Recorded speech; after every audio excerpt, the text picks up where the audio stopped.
JP News. మాజీ ముఖ్యమంత్రి YS Jaganmohan Reddy 53వ జన్మదినాన్ని పురస్కరించుకొని గూడూరు మండలం పురటిపాలెం గ్రామంలో వైఎస్ఆర్సీపీ నాయకులు బుదాటి దయాకర్ ఆధ్వర్యంలో ఈ సందర్భంగా పిల్లల మధ్య భారీ కేక్ కట్ చేసి టపాకాయలు పేల్చుతూ సంబరాలు చేశారు. కరతాళ ధ్వనుల మధ్య పిల్లలు వైఎస్ జగన్మోహన్ రెడ్డికి జన్మదిన శుభాకాంక్షలు తెలియజేశారు. ఈ కార్యక్రమంలో పాల్గొన్న బుదాటి దయాకర్ మాట్లాడుతూ జగన్మోహన్ రెడ్డి ప్రజల మనిషి, ప్రజా నాయకుడని పేర్కొన్నారు. ప్రజల సంక్షేమమే ధ్యేయంగా పనిచేసే నాయకుడిగా ఆయన ప్రజల హృదయాల్లో నిలిచారని తెలిపారు. ఈ కార్యక్రమంలో స్థానిక నాయకులు, పార్టీ కార్యకర్తలు, గ్రామస్తులు, అభిమానులు పెద్ద సంఖ్యలో పాల్గొన్నారు.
ఈరోజు వైఎస్ఆర్ కాంగ్రెస్ పార్టీ అధ్యక్షులు మన రాష్ట్ర మాజీ ముఖ్యమంత్రి వర్యులు జన్మదిన శుభాకాంక్షలు ముందుగా తెలుపుతూ అపర భగీరథుడు, పేదల ఆశాజ్యోతి, పులివెందుల పులి మా అన్న నిండు నూరేళ్లు బాగుండాలని కూడా ఈ రాష్ట్రంలో ఉన్న ప్రతి పేద ప్రజలందరూ కూడా మనస్ఫూర్తిగా కోరుకుంటున్నారని నేను తెలియజేస్తూ ఉన్నా.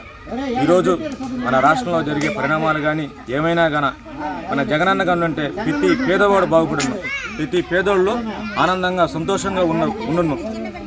ఇప్పుడు జరిగే పరిణామాలన్నింటికి కూడా తొందరగా ప్రజలందరూ కూడా మనస్ఫూర్తిగా కోరుకుంటున్నారు.